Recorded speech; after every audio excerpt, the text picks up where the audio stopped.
And we are live on a new platform too called Instagram. From the Black Swan Media Studios, deep inside a secret underground bunker, we're speaking to freedom-loving patriots from all around the country and the world. Welcome to the Resistance. This is John Crump, live. We are back and now broadcasting to Instagram as well. Hi, everyone out there in Instagram land, Facebook, YouTube, Twitch, X, and I guess Rumble too. So how you guys doing? We are joined by the illustrious one, Flying Rich. And not only do we have Flying Rich, we have the most overachiever that I know. His name is Val Finnell. I've known Val for a long, long time. He was the first president of something called the Northern Virginia Defense League, which became VCDL. So he goes way back in the Commonwealth. Now he is in another Commonwealth, Pennsylvania, because Val only likes to live in Commonwealths. Right. All right, Val. Since you're a smart guy, what's the difference between a state and a Commonwealth? I guess the name. That's what I've read. I'm like, seriously, I always thought it was something, No, just naming conventions and stuff like that. Yeah, I mean, I think there is a history behind it, how they were organized at the beginning. But not anymore. Yeah, they're all pretty much states, I think. So. Yeah. So a little bit of housekeeping here. On Wednesday, we will be doing our Christmas special at 10 o'clock. What time we're going to be doing that? 10 o'clock, 10 p.m. So no normal show. No normal show at 5 p.m. And tonight we have Uncensored. We will be talking about civil asset forfeitures. That's over at Rumble, Uncensored podcast on Rumble. So go ahead and check us out there. So Val, tell us. Yeah. Oh, here we go. Is that the Colonel, Dr. Pastor Val? I guess my reputation precedes me. Yes. Now that's PhD or MD. Or MD. Oh, okay. Doctor. Mm-hmm. Oh. I surround myself with lawyers and doctors, which is kind of weird. You're like, a licensed pilot. Did you teach Jacques Cousteau how to swim? What else? No, I'm not a licensed pilot. You got me on that one. Although I had a drone pilot's license, though. He's like that one guy, that overachiever Navy SEAL guy that was a Navy SEAL, a doctor, and an astronaut. Let's choose 3 of the hardest things to do and just do it. That's right. Well, yeah, most astronauts are PhDs. No, I have no idea who you're talking about. Yeah, he's a medical doctor. Then he decided, you know what? I want to become a Navy SEAL because becoming a medical doctor wasn't a big enough challenge.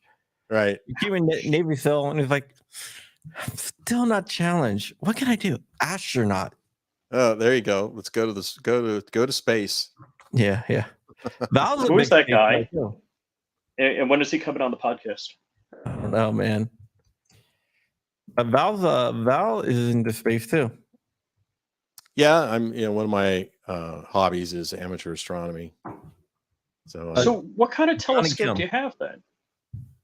I have a Celestron 9¼ inch. It's really nice scope. It's an Edge HD, and I also have a 5-inch Maxitov, which is another catadioptric design invented by a Russian. It's a very compact tube that has a high focal length. But Mhm. I have those two. That's real compact. It's easy. It's kind of your grab and go scope. You can just grab it, put it in your bag, throw it in the back seat of your car or in the trunk, and then you head out to wherever you're going to go and look at it's pretty fast. Whereas that 9 1/4 it just does not move very well. So it's more like you want to keep that one stationary. Do you have a mount that tracks with that? Yeah, yeah, I do. So they're both alt azimuth mounts, but they're automatic um, Like auto GPS. tracking with right Yeah. ascent declination and all that. Yeah. And Can't do use you it do for long exposure that's astrophotography what I unless you have an equatorial mount, because it has to be angled at the same angle as the Earth is. And so you can get that. I mean, you can just add the wedge onto like the Celestron, and so you can do equatorial, and do long exposure astrophotography with that. But short Mhm. exposures, the alt as is it tracks well enough for that. All right. Mhm. All right. Mhm. So this guy, he has a silver star with a combat V, uh, a, a combat ribbons. He was a Navy SEAL, a fighter pilot, a doctor, and an astronaut. Navy pilot? Yeah. Wow, that's serious credentials. Oh All right, yeah, Val, you're not that impressive anymore. I know, right? That's crazy stuff, right? Yeah, I know. Yeah, that's like And he's not wow. sure what his next challenge is, and he's was born in the mid '80s. I was gonna say, is he 25? He's looking for something better to do. No, he's 39. So he's Mhm. too good for politics. So that's Yeah. I mean, 39, you've accomplished all that. Well, what else are you gonna do? well. I mean, look at our former, was it senator or governor? Senator, yeah, former senator of Florida, Bill Spaceman Nelson, as I like to call him. He Because he was the senator from Florida, he hitched a ride on the shuttle once, just like John Glenn did. Those I used to be impressed with John Glenn when I was a kid. So, Val, Yeah. tell us about this new training that you have. Well, I have a new business with my partner Suk, Suk Smith. You might know her. She's real involved in Pennsylvania politics. Worked a number of campaigns. She's a USCCA instructor, an NRA instructor, and I hooked up with her to do a new company called Shogun Elite. And so we do firearms training. She does a lot of women's firearms training, basic pistol. We're close to the Maryland border here in Pennsylvania, so she does Maryland wear and carry. But what I'm bringing to the table in all this is you can kind of add this coming up to the credentials. I'm getting a master's in psychophysiology from Saybrook University right now, which focuses on biofeedback technology. And I So, invest. Mhm. so you decided that you have like the freaking alphabet after your name. Another MS. This would be a master's, but I completed my first semester. It has an optimal performance concentration, but I did some research, did a paper on using heart rate variability, biofeedback, and heart rate variability in the shooting sports and in the competitive shooting sports. Things like Olympic shooting or IDPA, USPSA, those kind of things. And elite performing athletes and competitive shooters are always looking for the edge, right? So biofeedback and physiological parameters can give shooters the edge. And one of the things that I found out was uh, elite shooters, people who perform well, perform better as marksmen compared to novice shooters, have overall a lower average heart rate. They're able to slow their heart rate down. Because they can slow their heart rate down, they execute the shot when their heart is not beating in between beats. We call that in Mm, medicine diastole. Or systole, boom, your heart pumps, and diastole when it relaxes, right? So they can execute that shot in diastole. And think about it, it's common sense. When your heart is pumping, I mean, there's a lot of vibration that generates. mhm, So, mhm. so by slowing their heart rate down, they can execute the shot along with breath control. So they're not, breathing in at the same time. They can slow their heart rate down and have less muscle tremors and less force from the heart contracting, which is associated with better marksmanship performance. but that's just plain old vanilla heart rate. And what people don't know about, although it's going to become more popular all the time, is something called heart rate variability. So the heart does not beat like a metronome. So if you set like a metronome, like 60 beats a minute, and if you play a musical instrument, or you want to set, get a march at 80 beats per minute or 100 beats per minute, the heart, when you calculate a heart rate in beats per minute, that's kind of an average over a period of time. So there is beat to beat variability in your heart rhythm. And so you can control that. And, people with lower heart rate variability, that's kind of counterintuitive in a way. If you have a lower variation in that beat to beat variability in your heart rate, that's associated with you're not going to perform as well as a marksman. And if you have a higher variability between those beat to beat rhythms in the heart, you can actually shoot better. And that's also correlated with overall health and performance. If you have a lower heart rate variability, it tends to be associated with a less wellness in your life, and also overall causes for mortality if you have a lower heart rate variability compared to a higher heart rate variability. I have a couple slides I could show on that if you don't mind. Do you think it's a good time to show it? Why Sure. not? All right, let's see if I can do this. And I thought I knew everything. Yeah, it's actually an interesting thing. I'm going to put my share screen up here. I'm going to pick up a window. All right. And go ahead. So can you see this slide that says heart rhythm coherence? Mm-hmm. Mhm. Okay, so on the left, this is what I was talking about with lower heart rate variability. And that's associated with things like frustration, irritation, impatience, worry, those kinds of emotions. And you can see the heart rate kind of looks like a squiggly, erratic pattern there. And that indicates lower heart rate variability. So the beat to beat rhythm in the heart is less. And that inhibits brain function, and it will impair performance. Now, on the right, you can see how the beat to beat rhythm in the heart looks smoother, like in a sinusoidal pattern. Mm-hmm. And that's associated with emotions like appreciation, calm, patience, confidence. It facilitates brain function, and that actually promotes optimal performance, like I was mentioning. And then on the next slide, so the heart rhythms will directly are involved, in foresight, decision making, social awareness, and our ability to self-regulate in the brain. So the heart carries a pattern, and there's 90% of the connections between the heart and the brain are afferent, or in other words, they go from the heart to the brain. And so if you get into this pattern, which heart math calls coherence, I'm a heart math certified trainer, there's actually synchronization in the brain, and it improves performance, improves physical Okay. and mental performance. What does heart math certified trainer mean? Yeah, so that is there's a company called Heart Math. There's a number of companies that make heart rate variability equipment, and one of them is Heart Math, and they also have a training program which I'm certified in to give. And these are a couple of slides from that training program. Okay. Yeah. So that's what it is, and so Heart Now, are Math. you training people how to regulate their heart, or? Yes, exactly. So that's what Okay. we would be doing at Shogun Elite, is using a biofeedback device. You hook yourself up and you look at your heart rate variability, and there's a breath pacer. Now, And don't Scientologists do the same thing? No, that's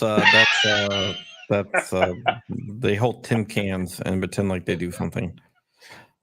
Right. Yeah, so this is actually uses breathing. So you slow your breathing down to what we call respiratory frequency breathing, which is somewhere between 5 and 6 breaths per minute. And that's pretty slow.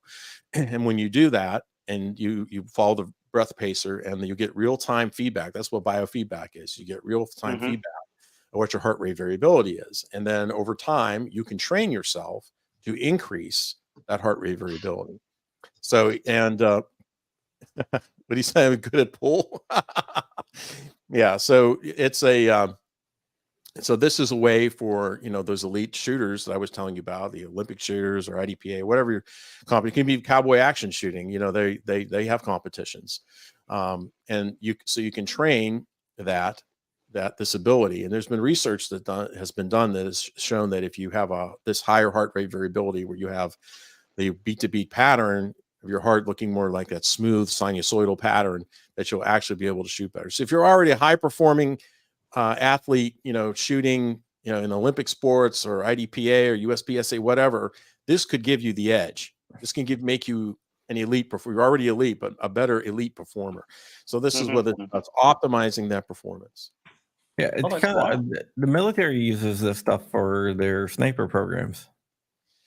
Yeah. So HeartMath has had and again, this is not, anything endorsed by HeartMath. Obviously, what we're doing, at Shogun Elite, because we may actually use different equipment. Other than HeartMath, there's a bunch of companies that sell different biofeedback equipment. But one of the things we will be doing is using the Coherence Advantage program for law enforcement personnel, things like sheriff deputies, or even military. We can this presentation is called Coherence Advantage, and it's really about emotional self-regulation. So when police officers go out and they might be visiting a house that's a domestic dispute, if you that's a situation that's very stressful, and when it's stressful, it makes your heart rate variability go down. It looks like that erratic pattern that I showed you.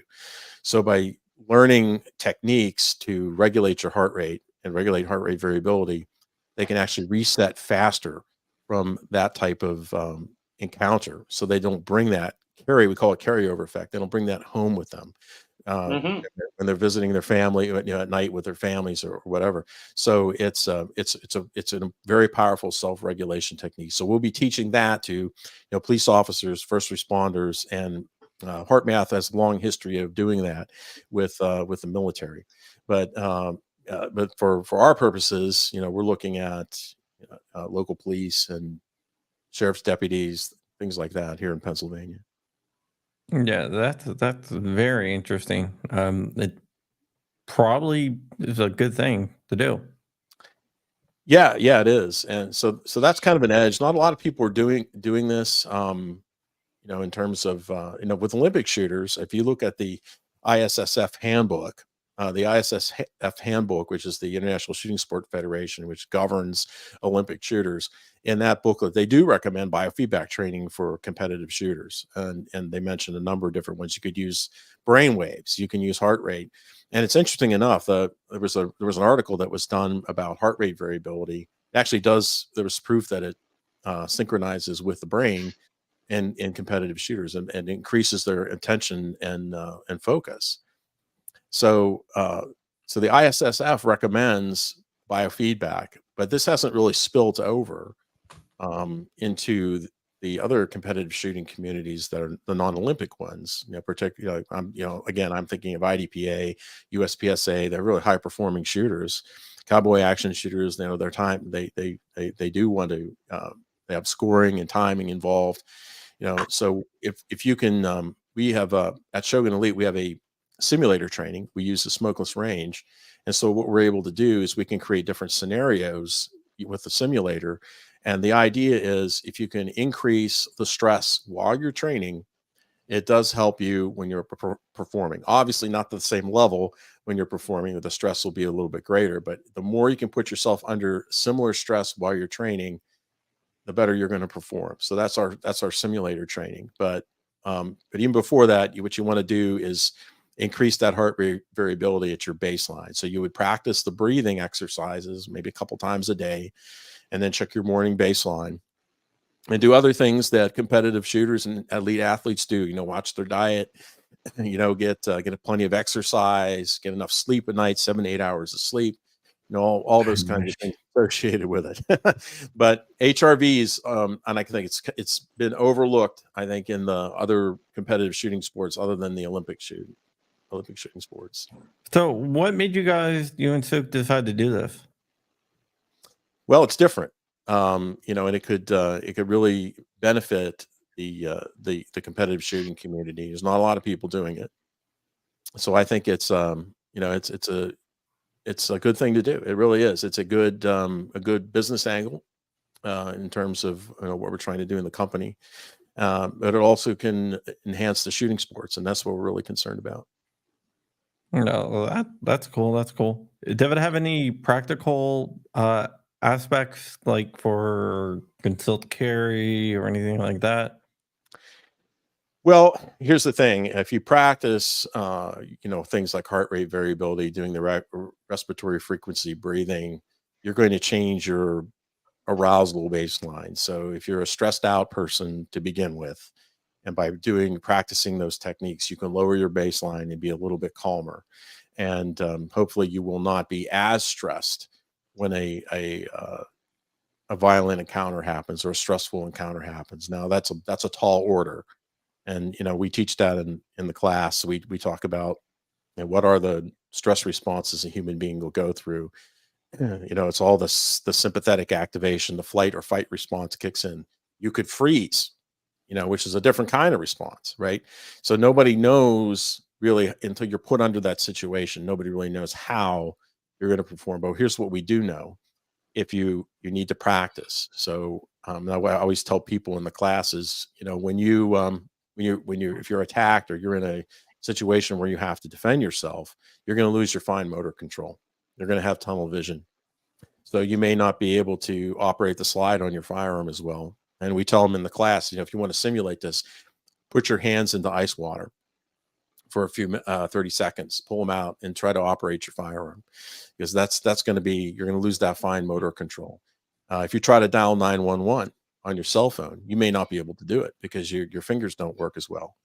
So you have to practice, and by practicing those motor skills, you develop new algorithms in your brain to do things automatically, and we call the common name for that is muscle memory. So you can just keep, if you practice it enough and you train enough, you'll be able to do it under stress. Not as well as you would do, obviously, when you're not under stress, but you'll be able to do it better under stress. So you have to train that muscle memory. And then hopefully by using things like heart rate variability, your reactivity during a stressful encounter will not be as high.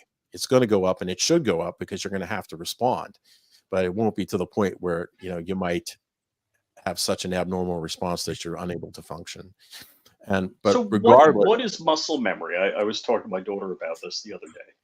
yeah. So that's a common name for what I was just speaking about. But what it really is by training it over and over again, no matter what it is, what you're creating is a pattern, an algorithm in your brain, a motor pattern.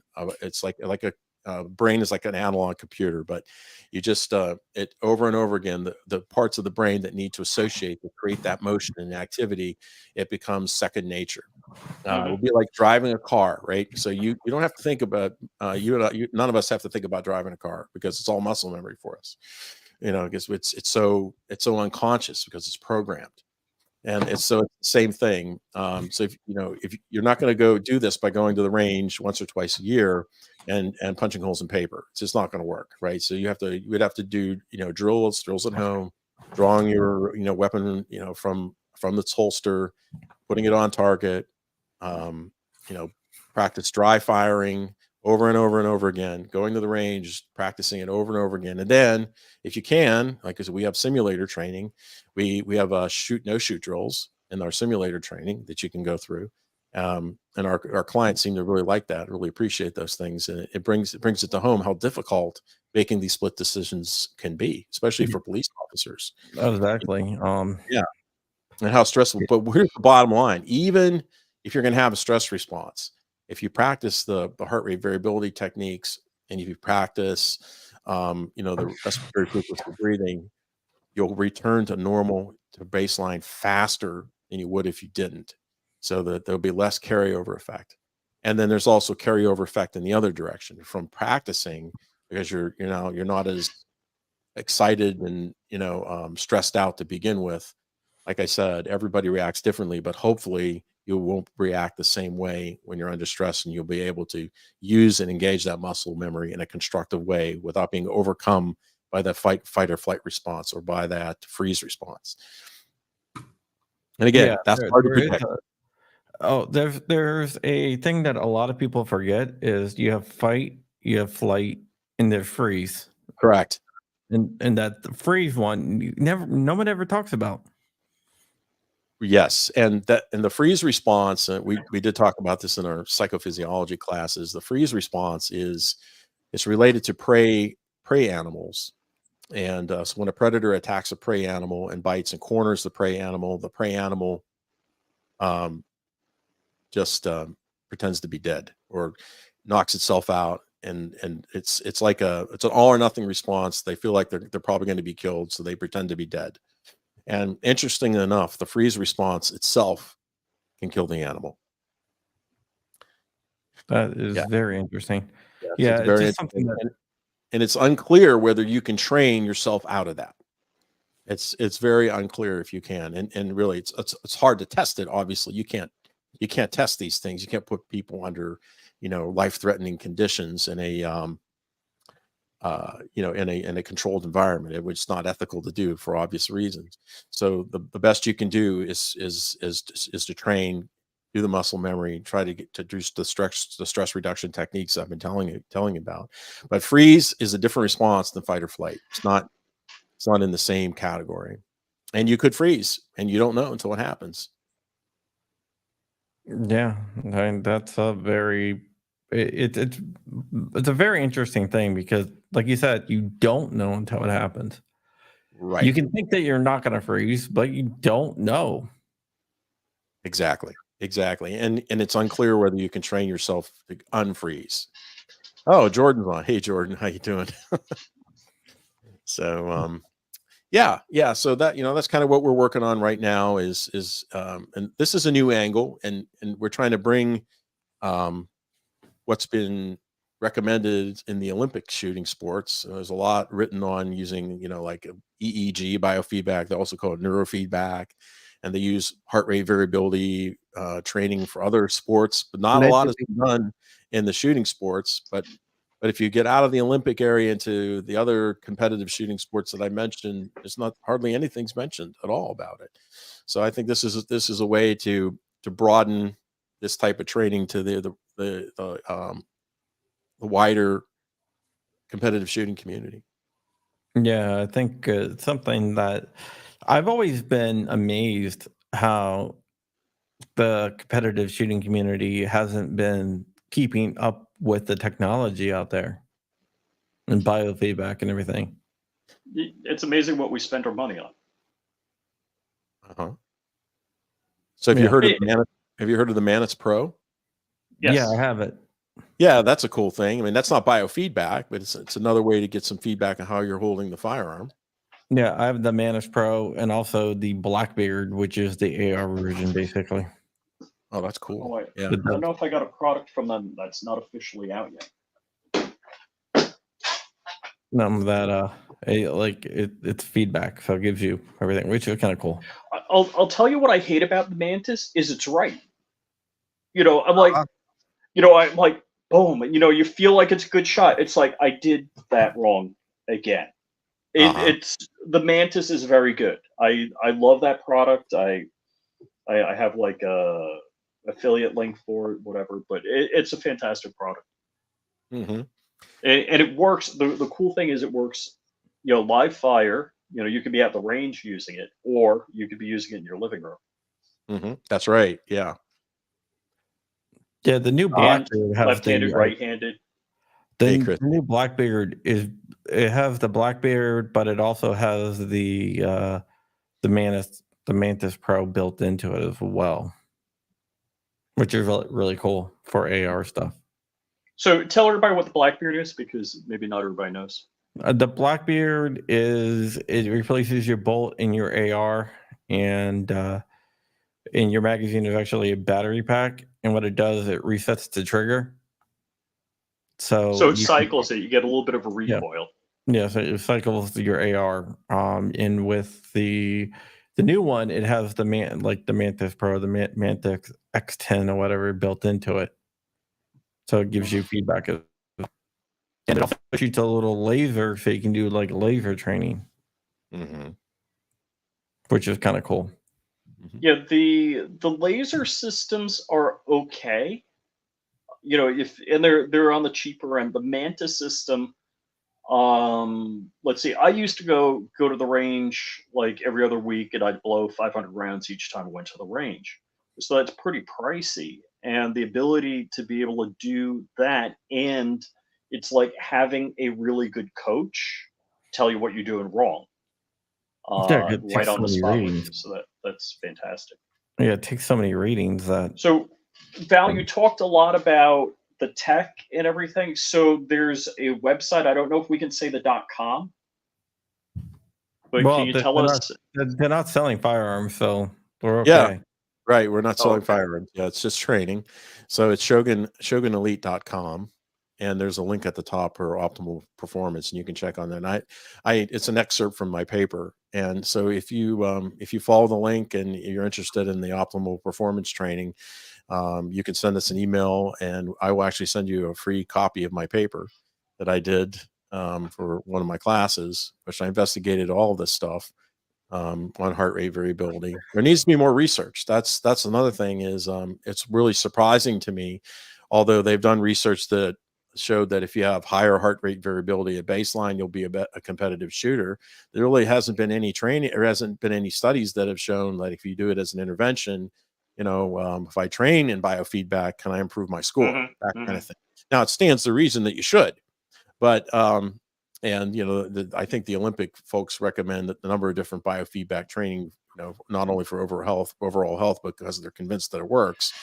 But it would be nice to have some trials done on it.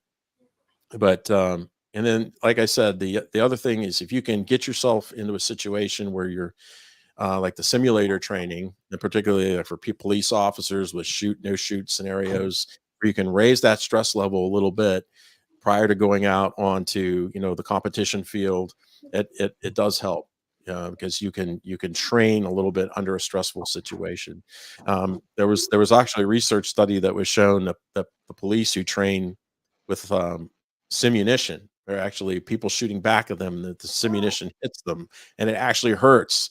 They actually perform better under stress in an actual combat situation. So anything you can do, and we always said in the military, you train as you fight, and that's really what you should do. Try to raise that stress level as much as you can to what the actual situation is, so that you perform better when it happens. And like John said, none of us really know, when the proverbial shit hits the fan, what we're going to do. But this is really all we can do to prepare.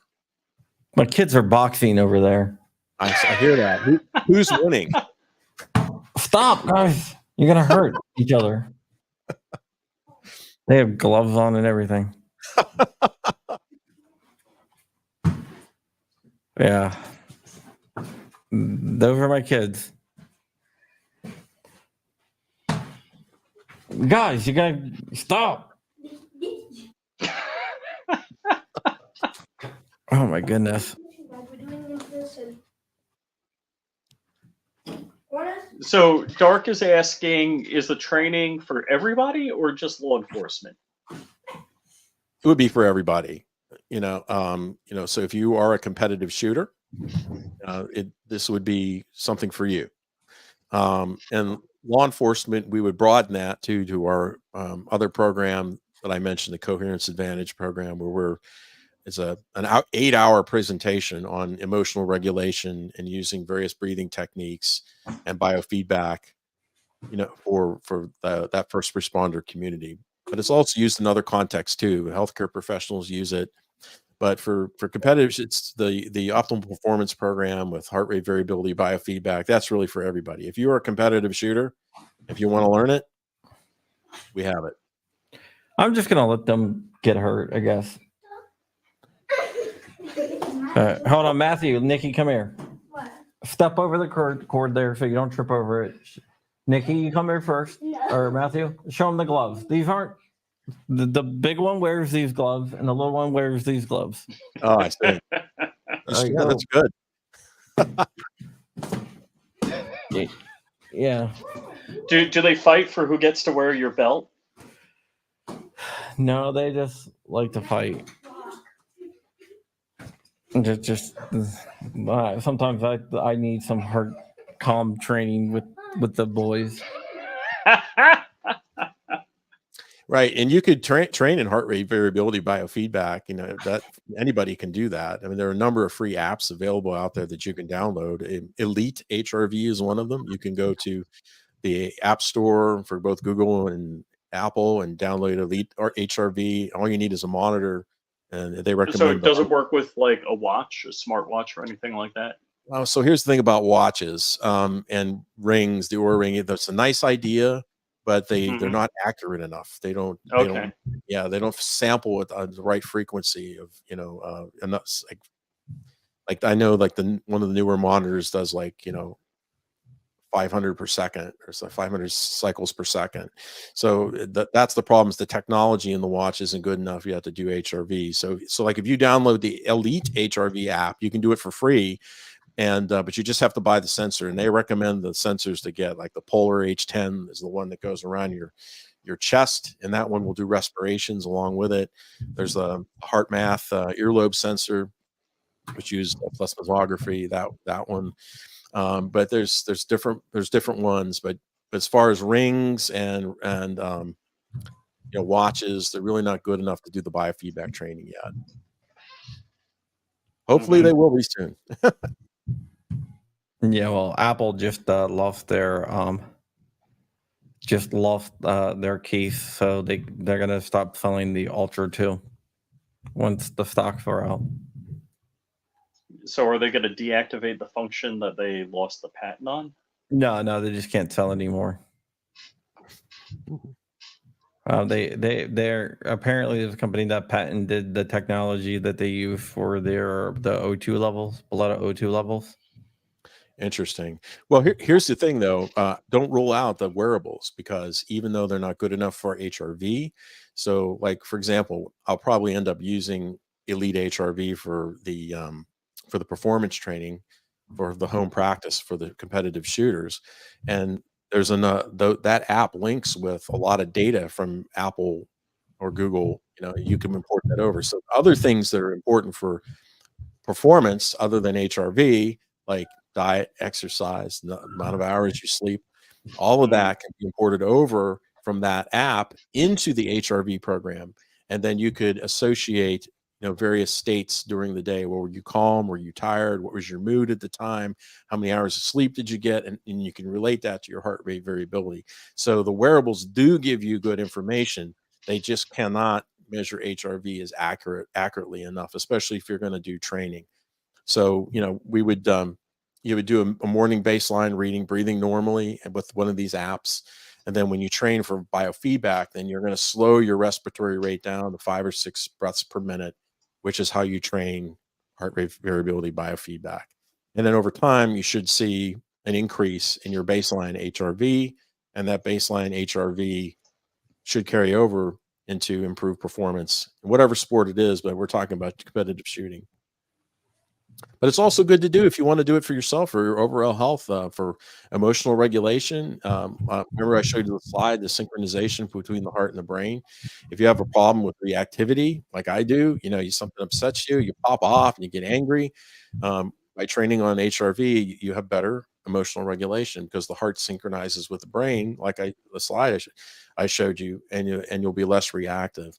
So you'll have a space between whatever's setting you off and the choice of the response that you make. So you might have a second or two to calm yourself and not to explode, or whatever it is that you do, yell, slam things, break things, whatever it might be. So so it's really good for emotional regulation. Interesting. Yeah, I use a VR program.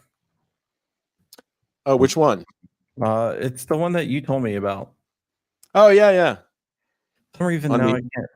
On the Oculus. Yeah. Now MetaQuest. Yeah, now it's MetaQuest. Right. Yeah. Yeah, stop. It's a meditation app. Yeah. Yeah. For some reason I cannot remember what it's called. I can't either. I'm blanking on it.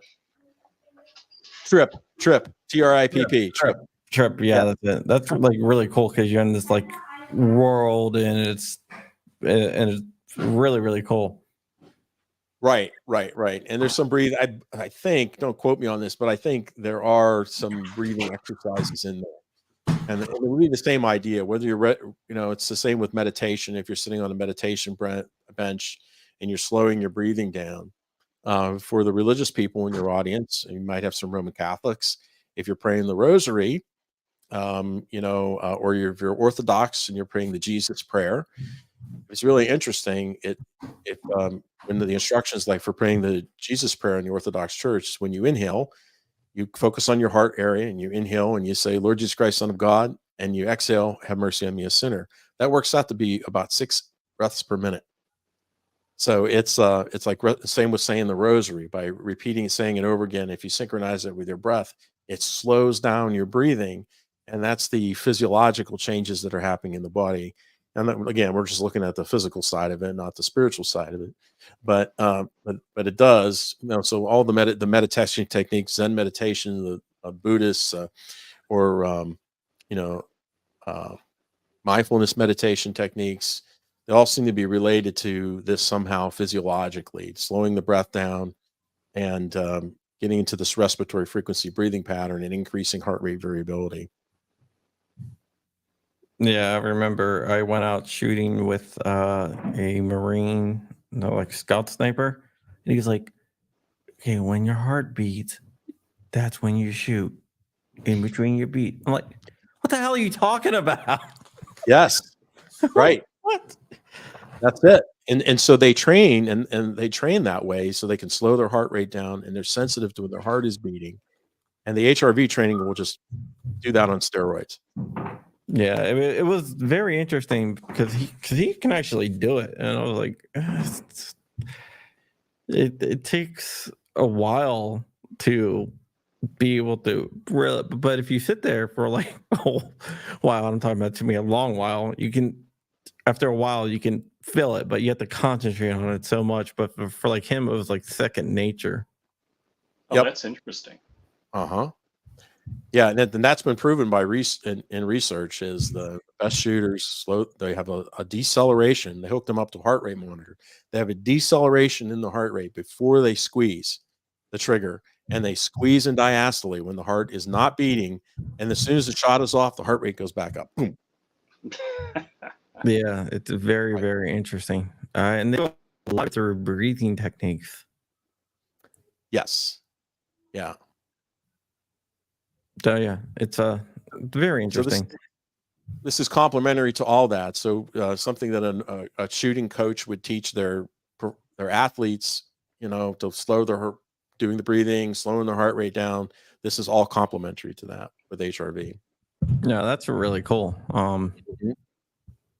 It really is really cool, and I think there is a huge place for it, and I don't think people really looked into it that much. So I think you guys are on the cutting edge. Yeah, I think so too. And again, the way this would work ideally is you would do a baseline assessment. So somebody would come in and you'd hook them up, and they'd be sitting in front of you, and you do like a 4 or 5 minute assessment on what their baseline HRV is. You get their goals, what they wanted to accomplish as a competitive shooter, and then you would start working on the training.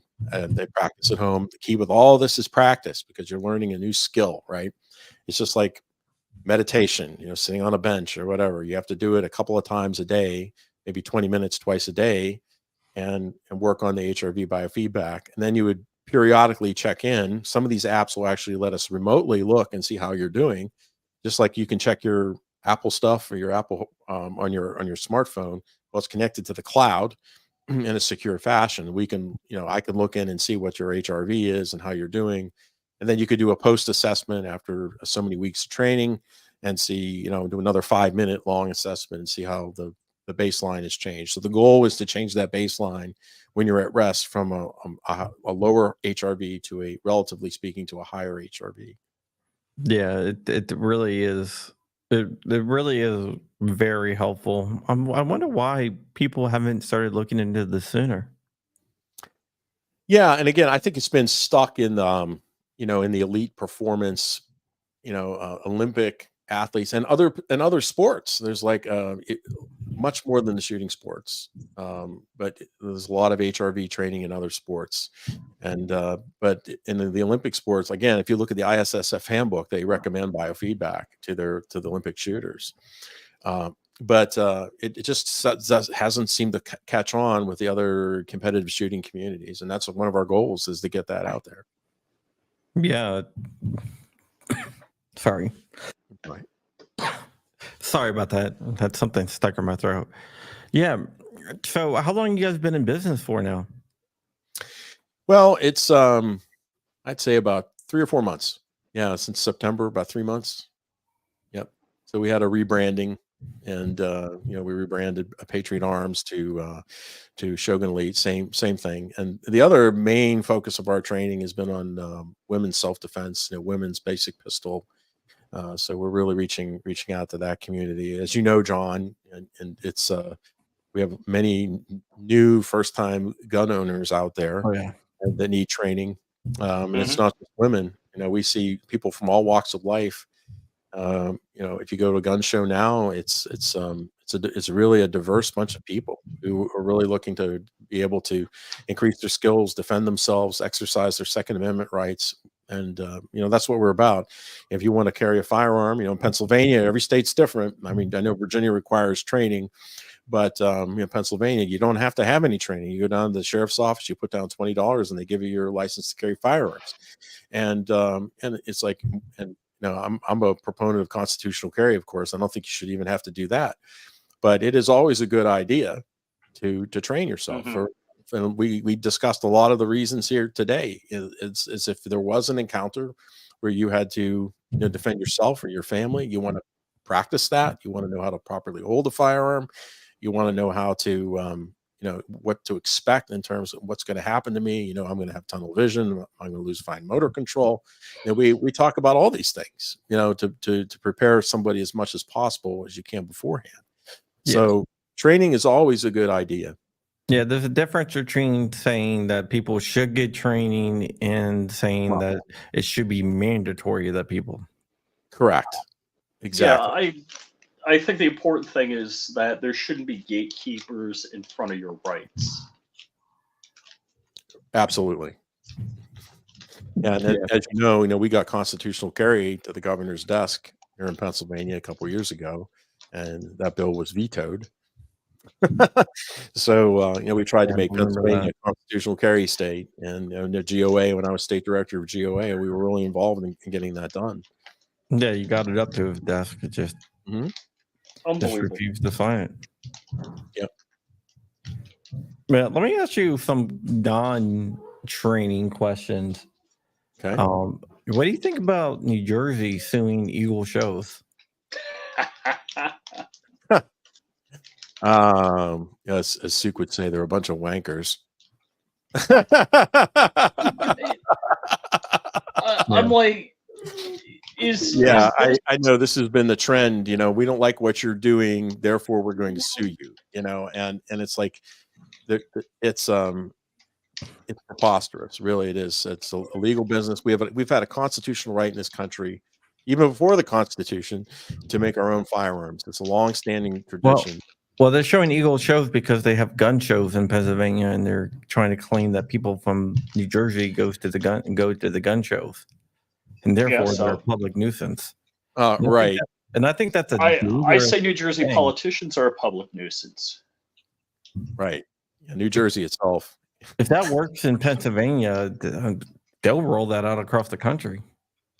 Yeah, exactly. And nobody is forcing anybody to use something in a certain way. I got a P80 kit, and it's a good thing to put together. It's a good construction project. It's not as easy as people think. Hold on, I gotta say my P80, Glocks and my P80 AR-15s, they are out every night of the week causing trouble.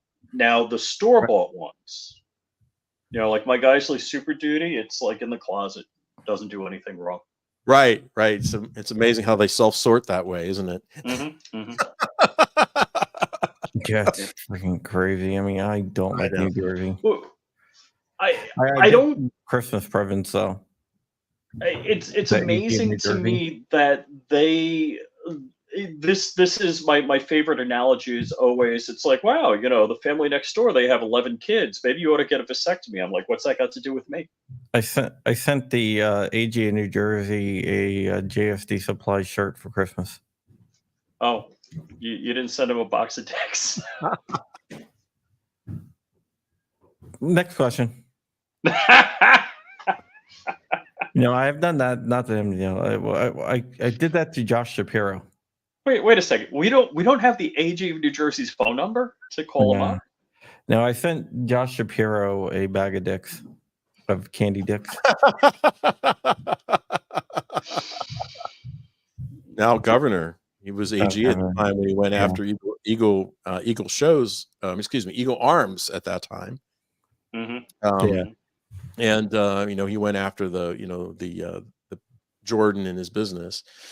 And now he's governor of Pennsylvania. Well, we all know Jordan's a bad seed, so let's just get that out there.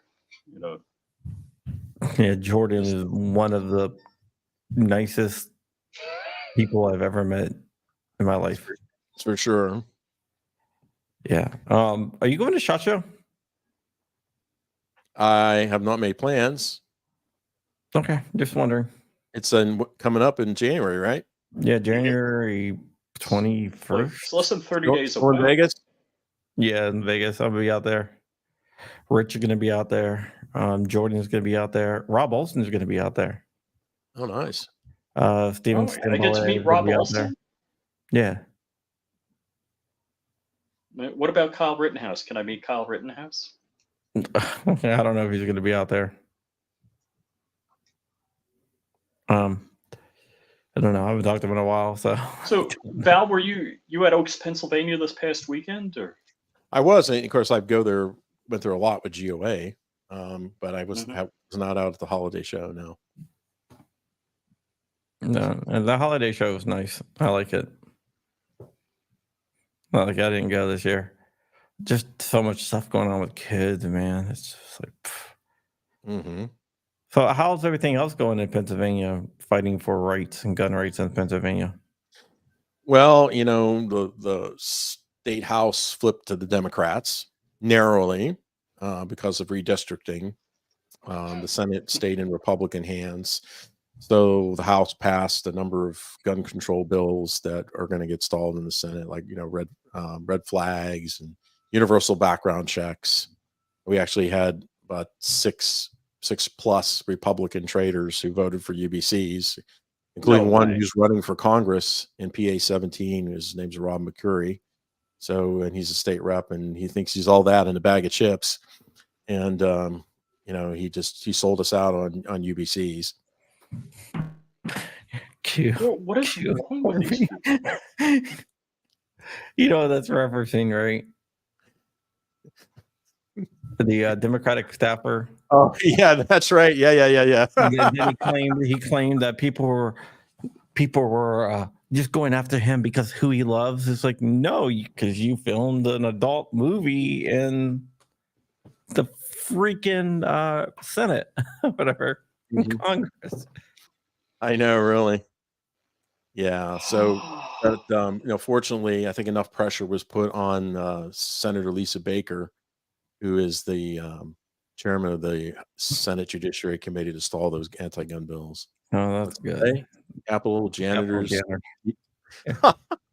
So it's the Babylon Bee, Capitol janitors deep clean the Senate with flamethrowers. Yeah, Rich sends me Babylon Bee stuff all the time, and I send him some other stuff. You send me midget stuff.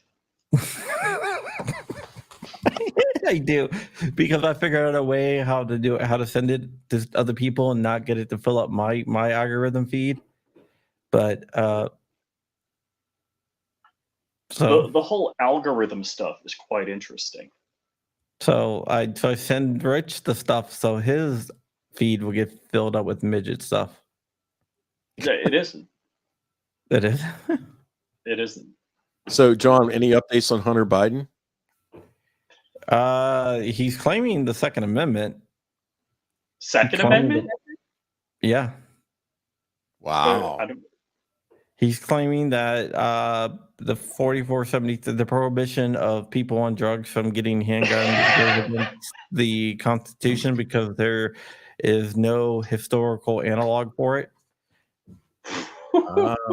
And claiming is he going to be at SHOT Show? No, no, coming to the 4473 is like illegal because there's no analog for it. So So he's citing Second Amendment Bruin. Thank you, yeah, Clarence he's signing Thomas. Bruin, he's signing Rahimi, Maryland shall issue. Hmm. Wow. Damn, Yeah, you read it. It's like these are all the I- cases that your dad hates. You know, what's going to happen is, let's say Joe Biden doesn't win the next election, he's just going to pardon his son. Mm-hmm. I can see that happening. I can definitely see that happening. Yeah. Really? I don't know, man. There's a lot of crazy stuff going on right now in the world. I did have someone call me today and go, "Hey, if you find anything on with the ATF on us, call me for comment before you post it." It's like, okay. Anything? Any updates on auto card key? Auto key card, yeah. They're appealing. Auto key card, yes. They're appealing. Those guys were convicted. They are going. That we actually got I bought some stuff for Matt Hoover's kids today. Oh yeah. So hold on. Let me see if I got the Amazon link. Yeah, we have an Amazon wish list for those guys. It's appealing, but it's just a travesty, man. I can't believe that. Yeah, I mean, I was there during the sentencing, and the judge basically said, she sees Matt just as guilty as Justin because of the sales. I'm like, so nobody put away ABC, CBS, and NBC CEOs when they're advertising Fen-Phen, which killed people. But here you have a product that nobody, not even the ATF, was able to get to work. Yeah, I think one of the things is that they should have pushed harder with, hey, it wasn't the correct dimensions. It doesn't work. You know, that's like me driving a radio controlled car and them being like, oh, you need a license to drive that car, but it's not a car. I can't ride in it. So it looks like a car, but it's not a car. Right. Ooh. You just posted a Instagram link for some reason. Yeah, I hope. Yeah, or it was the Amazon link. I copied it from Instagram. Okay. Yeah, it's just really crazy. The whole entire thing. On Instagram, the video is going to drop because exactly at an hour it drops. So we only got a few more seconds on Instagram Live. But we're gonna be wrapping up here in a minute anyway. But yeah, the whole entire auto keycard case is just insane. Well, does Val know they came after you and me also? I don't know. No, I haven't heard that. Yeah, they try to put a gag order on us without us being there. without us being there. They Stimbolier flew down there. Eric Friday was down there as well. Ron Shook was down there. Just like sent a bunch of attorneys down there, and they withdrew their motion when they saw a legal team across from them. And an amicus brief was filed. So I don't think I think what they did is they thought that we were gonna we were like guys in our basements who have like not connected at all, and there's nothing that we could do. And I don't think they thought that we were going to be sending. We had Scott. I will get back to you. I already actually emailed you your book. I mean, mailed you your book, but I'll email you back. Sorry, but yeah, I don't think that they thought that I was going to have Stimbolier, Olson, Gilbert, Eric Friday, Ron Shook, So the thing that the words that left the judge's mouth that day, she was an advocate for the free press and freedom of speech, but I wonder if she would have been just as big an advocate if that half of the bench was empty. Yeah, You know, how much of this is performance art? they tried to do an ex parte hearing to get us gagged.